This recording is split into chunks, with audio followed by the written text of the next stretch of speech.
গাজীপুরে উদ্বেগজনকভাবে বাড়ছে হাম রোগীর সংখ্যা। জেলার অন্যতম চিকিৎসা কেন্দ্র শহীদ তাজউদ্দিন আহমদ মেডিকেল কলেজ হাসপাতালে চলতি বছরের শুরু থেকে এখন পর্যন্ত প্রায় ৩০০ শিশু হাম আক্রান্ত হয়ে চিকিৎসা নিতে এসেছে।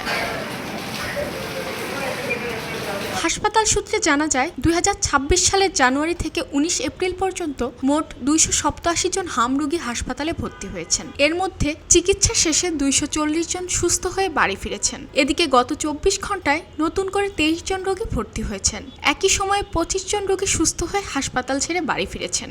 বর্তমানে হাসপাতালে ৪৭ জন শিশু হাম আক্রান্ত হয়ে চিকিৎসা নিচ্ছেন।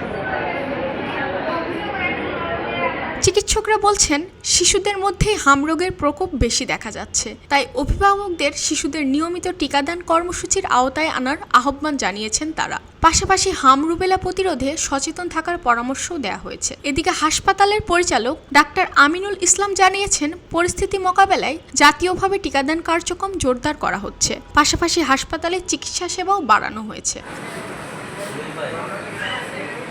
এবছর হাম রোগীর সংখ্যা বাড়তে থাকায় উদ্বেগ বাড়ছে অভিভাবকদের মধ্যে। তবে চিকিৎসকদের মতে সময় মতো টিকাদান ও সচেতনতা বাড়লে পরিস্থিতি নিয়ন্ত্রণে আনা সম্ভব। খবরের কাগজ, নিখাত, নির্ভীক, নিরপেক্ষ।